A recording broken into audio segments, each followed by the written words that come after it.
പൊട്ടൻ തെയ്യം. കത്തിജ്വലിക്കുന്ന മേലേരിക്കനലിൽ മലർന്നു കിടന്ന് കുളിരുന്നേ എന്നാർത്തുചിരിക്കുന്ന പൊട്ടൻ തെയ്യം സമൂഹത്തിലെ ജാതി മതവർഗ വ്യത്യാസങ്ങൾക്കു നേരെ തന്റെ പരുക്കൻ ചിരിയുമായി എത്തുകയാണ്.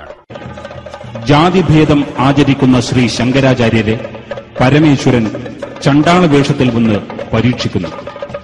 സർവജ്ഞപീഠം കയറാൻ പോകുന്ന ബ്രാഹ്മണാചാര്യന്റെ മുമ്പിൽ പൊട്ടനായ ഒരു ചണ്ടാളന് ആചാര്യൻ വഴിമാറാൻ കൽപ്പിക്കുന്നു.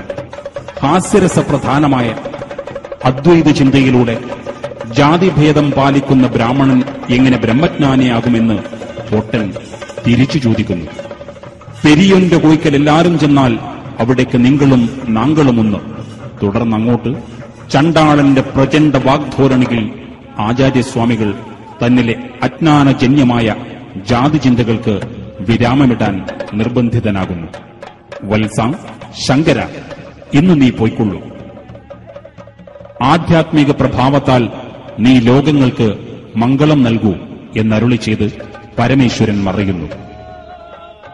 എന്റെ ഭക്തനായ ശങ്കരനെ പരീക്ഷിക്കാൻ നാം സ്വീകരിച്ച വേഷം ഭൂമിയിലെ ചെറുമനുഷ്യർക്ക് അനുഗ്രഹമായി തീരണം എന്നും തന്റെ പാതിമെയ്യായ ശ്രീപാർവതിയോട് മൊഴിയുകയും പൊട്ടന്റെ രൂപത്തിൽ ഭൂമിയിൽ അവതരിച്ച് തുള്ളിച്ചാടിയും തീയിലാറാടിയും അദ്വൈതാർത്ഥങ്ങൾ ഹാസ്യരൂപേണ അവ്യക്തമായി ഉച്ചരിച്ചും മൂന്നായ ജഗത്തിൻ മൂന്നായി പൊട്ടൻ ദൈവം.